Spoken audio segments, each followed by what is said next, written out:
and so the con scheme may operate as widely or as narrowly as regulations which have not yet been conceived may determine. That means that the extent of the operation of the scheme is vague. Indeed, as the Director General said before the High Court in the answering affidavit at paragraph 16 at page 441 of the record, it is extremely difficult to assess how the con scheme will function in the absence of regulations. This court will appreciate that since regulations cannot be relied on to interpret the legislation or to save it from constitutional invalidity, the Director implicitly accepts that the scheme is vague and therefore unconstitutional. Moreover, nothing in the Health Act constrains the Minister in deciding what health services might or might not be subject to a certificate of need. The respondents themselves point out in paragraph 110 of the answer in the High Court at record page 474 that section 90 of the Health Act, which circumscribes the powers of the Minister to make regulation, doesn't deal with the power to make regulation related to health services. We say what the Minister is given is an untrammeled lawmaking power to decide which health services will be subject to the scheme and which not. And whatever the extent of those prescribed health services might be, those to be rendered by individuals, what the respondents cannot say, as they did before the High Court, is that the only persons who could conceivably be subject to the scheme are those seeking to establish, construct, modify, or acquire a health establishment or agency. They said that at paragraph 111 at record page 475. They also can't say that the scheme applies at a health establishment or health agency level only, and therefore that practitioners can rely on a health agency or a health establishment's certificate. But they said that in paragraph 116 of their answer at record page 476. It's plainly not what the Act provides. And in any event, every doctor, every physiotherapist, every dentist who has rooms of their own operates a health establishment within the meaning. The list goes on. The individual impact cannot be avoided. And what cannot also be ignored is that if the health establishment or the agency does not obtain a certificate, those employed by it will be left without employment, unless and until they can find employment with another agency or another establishment, assuming that they have staff requirements. But remember, there's now a rationalization of the services, so where are they going to find their employment? It's cold comfort to those employees that the Director General said in paragraph 100 of the answer before the High Court at page 472 that the certificate attaches or is linked to health agencies and not to healthcare personnel. Cold comfort. The impact is individual, no matter how narrowly the respondents seek to interpret the Act. Dr. van Heerden will not be able to keep open the practice at her home, and nor will Dr. Spies unless they obtain their certificates. The health agency that employs Gracious and Patricia will have to close its doors if it doesn't obtain the certificate. And these two women and their fellow employees might have to go looking for work elsewhere. Johan and Sholwe, the freshly qualified graduates, they will also have to obtain a certificate of need if they want to open their rooms upon finishing their studies. So, how will the Director General decide whether to issue or renew a certificate? Well, section 36(3) says he must consider 13 factors. Not one of those factors that the Director General must consider in the Act includes the applicant's position, goals, ambitions. The applicants' agency, their capacity to make meaningful choices about their own lives, does not seem to warrant consideration under the scheme, nor apparently will it be relevant that a healthcare provider or a prospective healthcare provider has ties with the community, has built a reputation, or maintains relationships with the people they serve. As the court below held at paragraph 40 in the record at page 904, it is what is not set out as a requirement for the DG to take account of, which is problematic.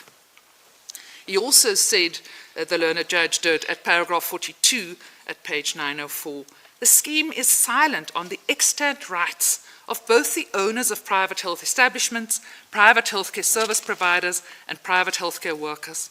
Such extant rights include their integration and professional reputations within the communities they currently serve, along with the significant financial investments and commitments made by them to deliver the services they provide.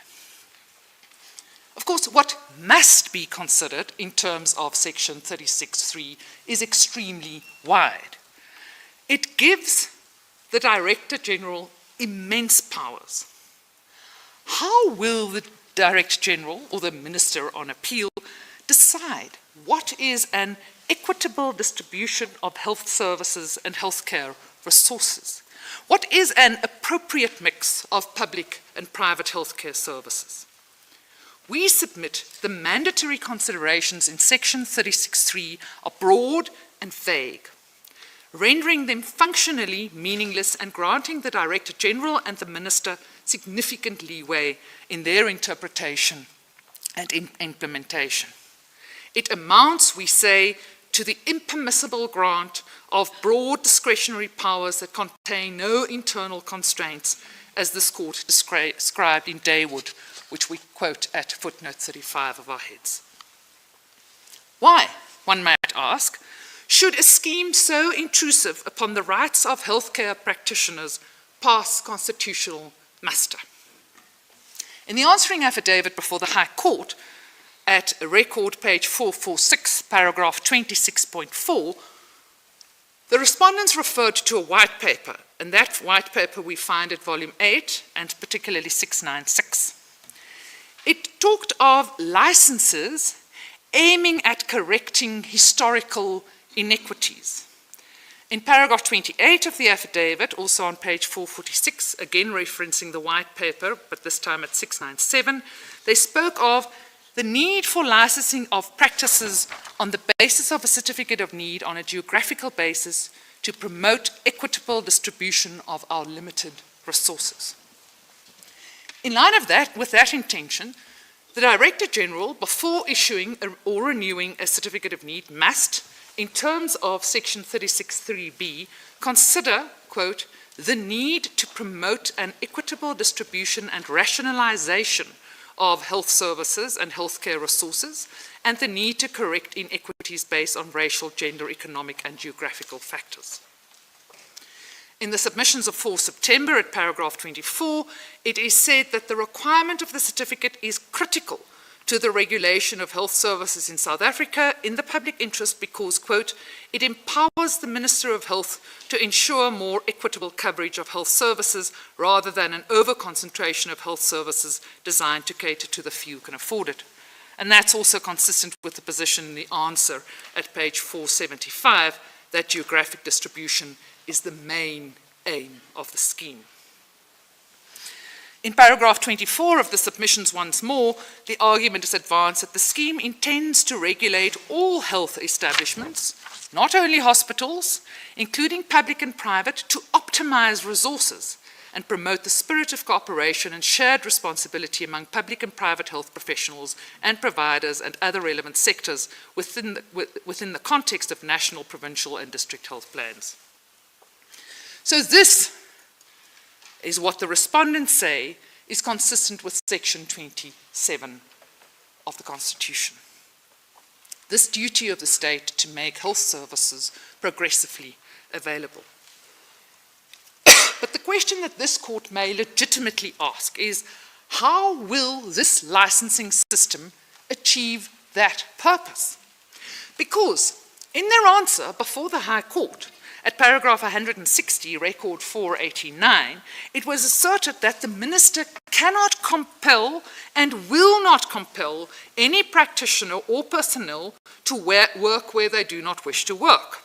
And at paragraph 164, record page 490, it was alleged that no relocation of healthcare establishments, health agencies, or healthcare practitioners will occur.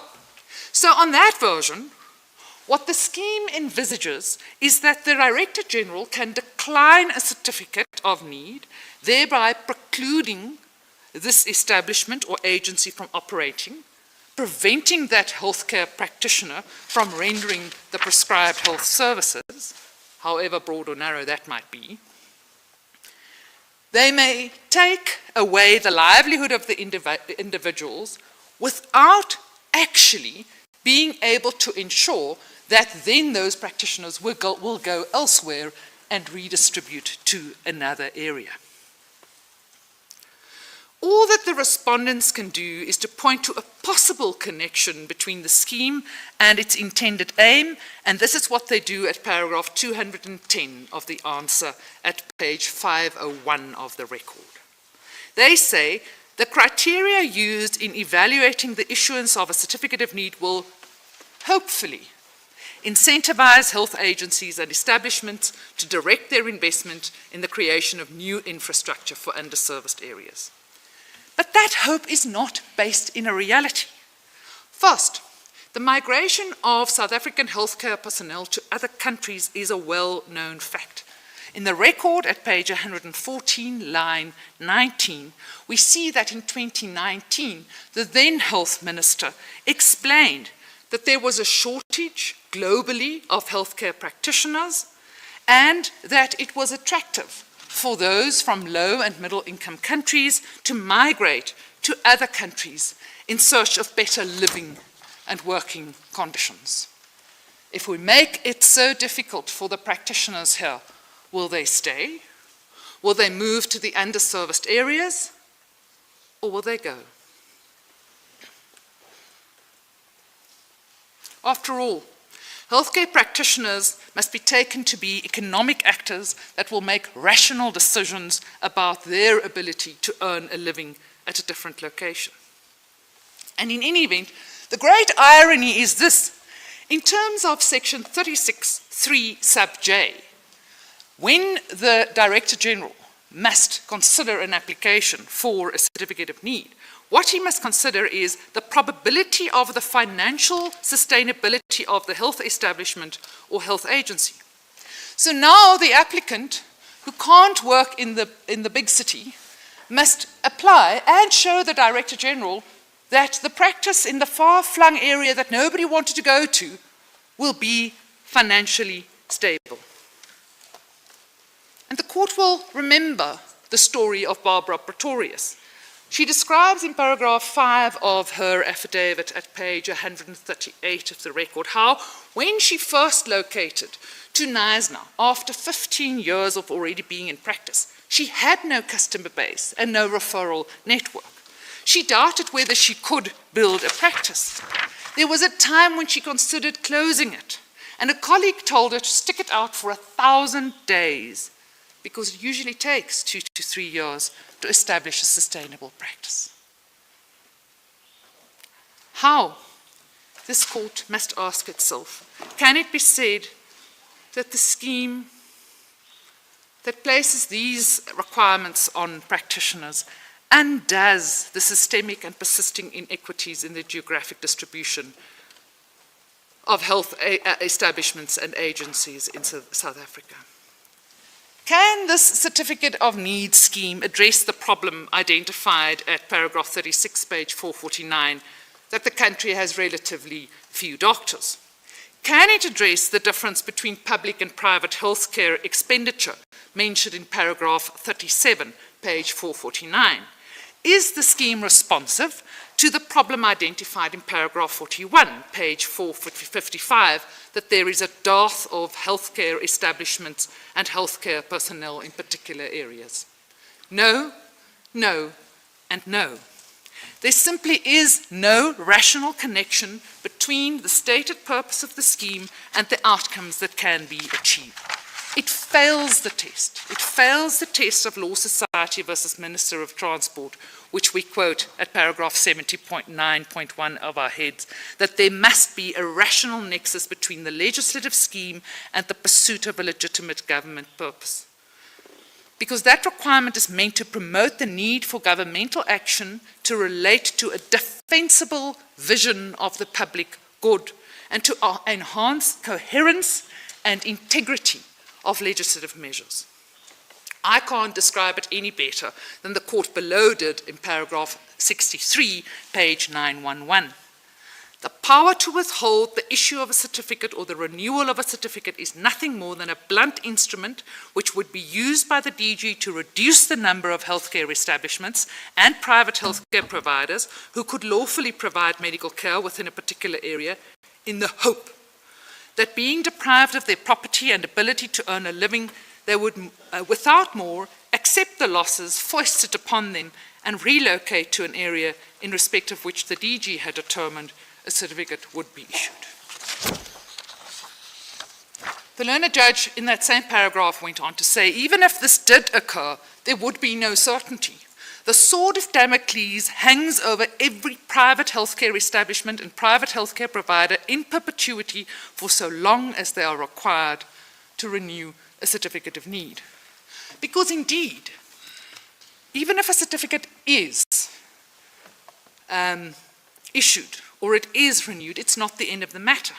The statute in section 37 simply provides that a certificate of need must be valid for a prescribed period that may not exceed 20 years. So the minister, acting in terms of section 90 of the National Health Act, may prescribe a period of 1 year, 2 years, 3 years, 5 years, whatever of period of validity he deems fit, so long as it doesn't exceed 20 years. So simply put, through regulation, he can set the validity period and decide how soon another application must be made. And to illustrate how this might be applied, this court may have a look at the draft regulations that the minister published in June 2021. In Regulation 4 of those draft regulations, what the minister provided is that a certificate of need issued to existing health establishments and health agencies shall be valid for a period of 3 years from the date of issue. That appears at record page 81. 3 years, because the minister decides so. I'm not saying these regulations should be used to interpret. What I am saying is it shows how the power can be exercised completely arbitrarily. With that in mind, how can it be asserted that the scheme will improve access to healthcare services? Even if the DG issued them a certificate in respect of their existing facilities, valid for a period of 2 or 3 years, why would Barbara Pretorius or Dr. Brian Spiss invest in extensive equipment, faced with the uncertainty of a fresh application in 3 years? There's more. Because arguably the most burdensome aspect of the Certificate of Need scheme is that the DG is granted the authority to impose conditions on a certificate. He can impose any condition regarding the nature, type, or quantum of services to be provided by the health establishment and the health agencies that are lucky enough to be issued by a certificate. Any condition on the manner in which human resources are to be deployed at the facility, how diagnostic equipment is to be used and shared, and they may even compel private establishments to conclude partnerships agreement with the public. And of course, the certificate of need may be withdrawn if, inter alia, in the assessment of the Director General, the healthcare provider or the healthcare worker, quote, obstructs the state in fulfilling its obligations to progressively realize the constitutional right of access to healthcare, according to section 36(6)(d). One asks oneself, how can a healthcare provider do that? Frustrate and obstruct the state? By not conceding to being indentured to the state to provide healthcare services that the state isn't providing? At paragraph 153, page 487 of the record, the DG and the Minister defend their position on all of the intrusions of rights through the grant of these powers on the basis that health is a service that the government must provide to all citizens equally. What appears to escape them is that it is the government that is clothed with that burden, not private practitioners, who can be pawns just distributed by the state at its will. What all of this shows us is that on its face, the Certificate of Need scheme intrudes upon the rights of healthcare practitioners and health workers because the DG and the Minister are quite simply not sufficiently constrained in dealing with the various aspects of the scheme to protect the rights and the interests of the